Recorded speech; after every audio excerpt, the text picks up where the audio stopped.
morning. Ayan. It's good morning. Ito ulit ako sa Kubo. At kanina pa ako actually Ngayon ay dumating ako dito ng before 9. At ngayon ay 9:23. So may kalahating oras na ako dito. At nalagyan ko na ng patuka ang mga manok doon. At yung naglimlim na manok ay tinuntun ko na. Hindi na ako nag-vlog kanina. Wala akong planong mag-vlog. Kaya lang sabi ko andito na rin lang. Eh di sige, maumay kayo. Ayan. Ay, ang kaso, sad naman ako kasi yung manok nilimlim ay I don't know kung 6 or 7 ang itlog noon. Pero ang nadatnan kong sisiw ay isa na lang. At ang merong hindi napisaan na dalawang bugok. Tapos andun nilagay ko sa bag. Baka gusto ni Henry kasi na ilaga. And then hinihingal ako. Yung mga manok, yung dalawang tandang, wala Kanina pa ako dito at kanina pa ako nagkakakalampag dito, kanina pa ako tumatawag, wala mga babaero talaga. Siguro nasanay sila ng late na ako pumupunta rito, hindi agad lumalapit. Sabi nila siguro wala pa yun doon. Ayan, maaga ako ngayon kasi ayun nga, si Yuan ay okay na naman siya ngayon, medyo bumaba na yung lagnat niya. Yun nga lang, hindi pa ganun ka totally magaling. Sabi ko kay ate, tuloy-tuloy ang pag-inom ng gamot. Tapos kailangan ko umuwi kasi si ate ay magdadala ng pagkain kay Dwayne sa school. Pero kahit ganun, dahil maaga pa naman, eto diba, kala nyo ayan na, may buntod na ulit ako dyan ng damo. Natabasan ko na, yung naiwan ko kahapon. Ito bubunutan ko lang yan Tapos naidugtong ko hanggang doon. At ang bakod ay napababa ko hanggang doon. So yun na lang parte na yun. Maliit ko, unti na lang yan. Siguro mga mahigit sandi pa na lang yung maikli ang bakod. Mahaba ang bakod. Bakit ba si Tita Aw lagi na lang itinatalikod ang camera? Nasanay nang paikot-ikot ang camera. Pwede naman palang ipakita ng ganyan. Diyos ko Lord.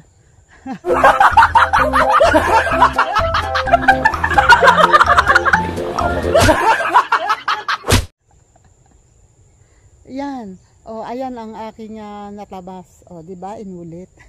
At napababang bakod. Ayun na lang ang hindi mababa sa tapat ng paminta. At saka sa makalagpas doon. Yun nga lang. Ito, ano pa yan, madamo. At saka itong tawag dito, pinya. Kailangan na matanggalan ng dawag yan, para lumutang ang pinya. Ayan ito na lang yan na lang, buhat dyan hanggang dun. Ayun mababa na yun hanggang dyan na lang. So mahigit 1 dipa na lang yan, or 2 dipa, I don't know, depende. Ayun naririnig ko yung manok na tumutunog, andun pumasok sa loob. Mabuti naman yung naandun siya. Hindi ko tuloy alam kung yung manok ay di ba sabi ko sa inyo kahapon, narinig ko na tumutunog na yung manok. Hindi ko alam kung nung hapon pagkaalis ko ay inakay niya pababa yung kanyang sisiw. Tapos yun ang naiisip ko na baka inakay niya pababa yung kanyang sisiw at merong ibang nakababa. Tapos nung gabi na, siyempre babalik yan doon sa kanyang pugad at tapos may naiwang isa. Ayun. Yun ang yun ang niyupyupan niya. Tapos yung nasa babang naiwan, syempre hindi yung pababayaan ng mga prey, ng mga predator. Prey naman. O di ba? Lalo na dito ay marami kaming nakikitang mga alagang mabait. Eh di hindi yun pababayaan nun. Kaya ayun. Hay nako. Mahirap talaga pag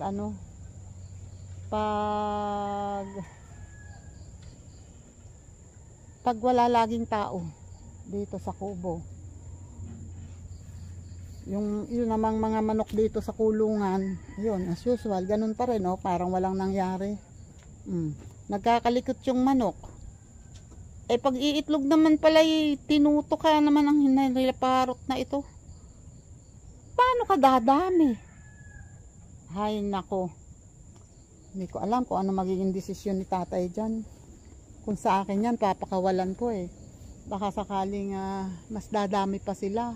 Mas malaki ang chance na dumami pag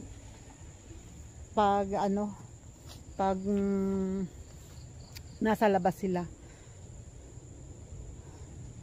Nga lang, hindi naman ako masusunod. Napapagalitan ako kung gagawin ko yung gusto ko nang hindi niya alam.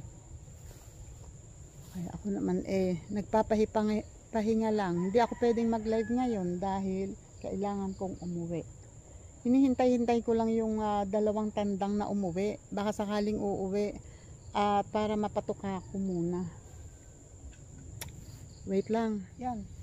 Habang naghihintay ako ng manok.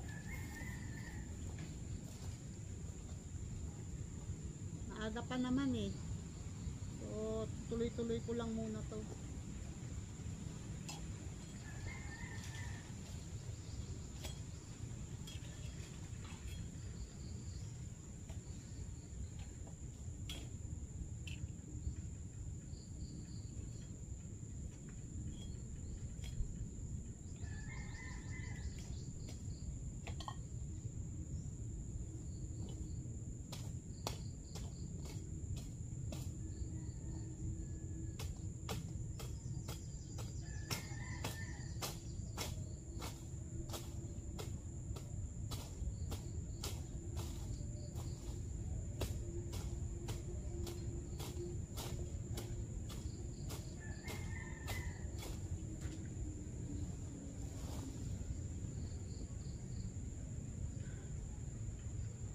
Nahuhubungan ako.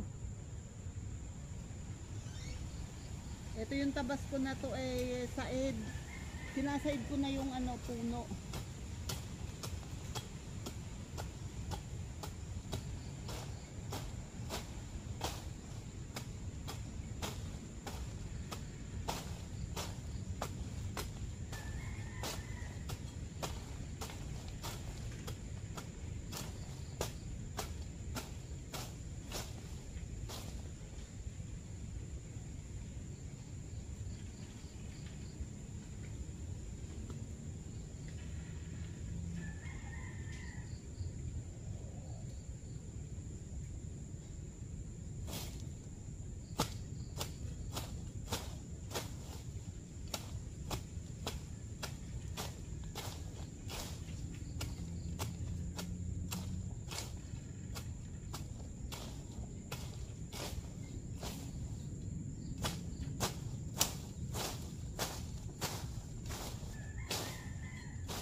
Uy, thank you Lord.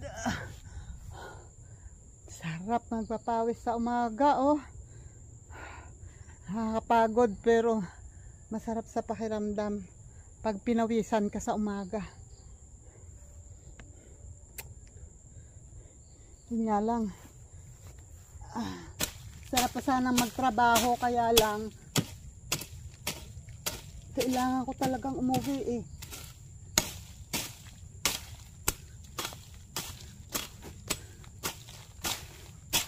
Dahil hindi iiwan ni ate si Yuan Clyde kay kuya, hindi naman niya pwedeng isama. Kasi medyo may lagnat-lagnat pa nga. Hoy, thank you po. Salamat po. Thank you Lord. Yan, shoutout po. Good morning po dyan, Sir Jerry Stoy TV. Salamat po ng marami. Kumusta na po ba kayo? Saan ka po ba ngayon? And thank you sa inyong lahat. Verdo, Sir Dante, shoutout dyan. KNJS, salamat palagi. And JDG, JPC, shoutout dyan. Salamat sa inyo. And JTAP, thank you. Salamat. Ayan. Kailangan ko na maghanda ng pag-uwi kasi wala pa yung manok eh, kaya lang hindi ko pwedeng hintayin dahil ngayon ay 9:38 na. Aalis si ate ng alas 10. Ay, Diyos ko, kailangan na talagang umalis. Wait, maghahanda lang ako ng pag-uwi. Sandali. Ito na yung patuka, naka-ready dito yung patuka eh, kaya lang wala naman siya. Yung inahing manok, iniwan ko dito ng patuka saka ng bigas para sa sisiw. So wala akong choice kundi iwan. Kahit kung iiwan ko naman dito ng patuka yung dalawang tandang, hindi naman sila ang tutuka nun. Eh, paano kung mauna yung mga ibang manok, eh di walay din, hindi rin sila mabubusog. So wala akong choice kundi iwan sila. Yan, thank you ulit sa inyo. And shoutout dyan sa mga teams Kasangga Foundation, shoutout. And Kalembang Boys and Sorry Team USA and Planet So Weird and Sagip Squad and Chica Babes, Nilola Cochera and Solid Team Kapesni, shoutout dyan. And Team Pula, shoutout Team Pula. And sa mga kabugo, kaluyos, shoutout sa inyo dyan. Mga bully ng taon, shoutout sa mga Team Tigang, Team Kalog, shoutout. And sa iba pang teams, shoutout sa inyo dyan. Maraming salamat. Thank you sa inyong support. At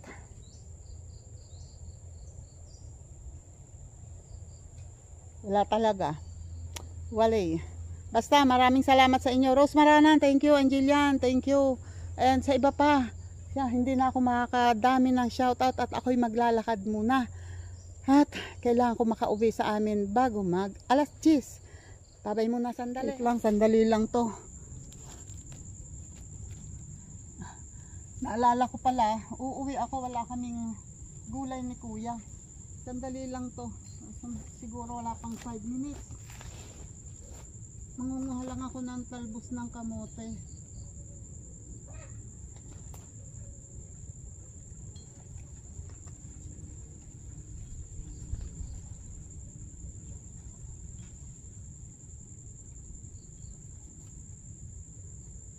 Para si kuya may sabaw din sa kasiyuan.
Oh, Diyos ko. Wala na yata ako makakuha. Ito.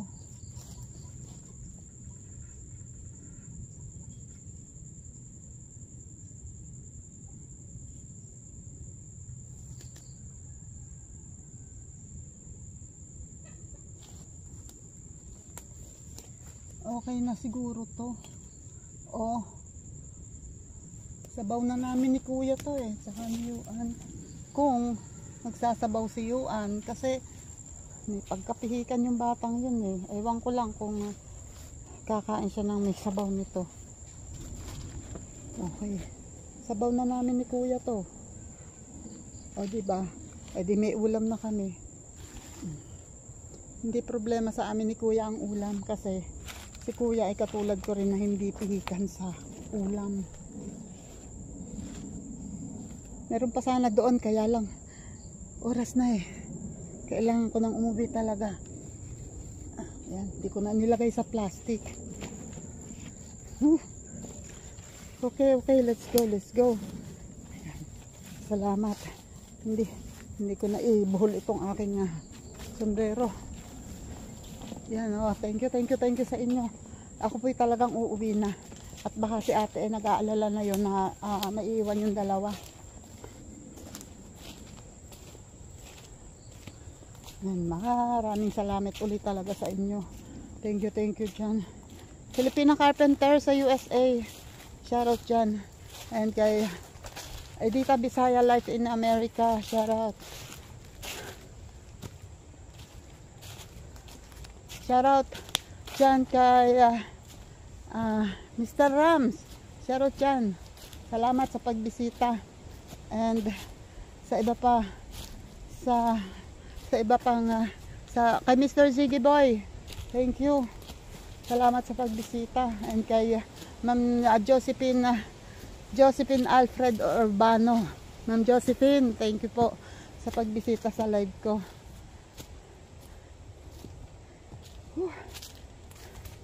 Ay, ito na ako sa gate. Wait.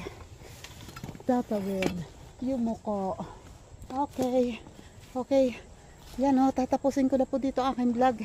Quick vlog lang po ito kasi gusto ko lang ibalita sa inyo kung ano nangyari sa aming manok na may sisiw. Ayun. Ayan, salamat po ulit sa inyong lahat. God bless po. Ingat po tayong lahat. Bye-bye. Salamat.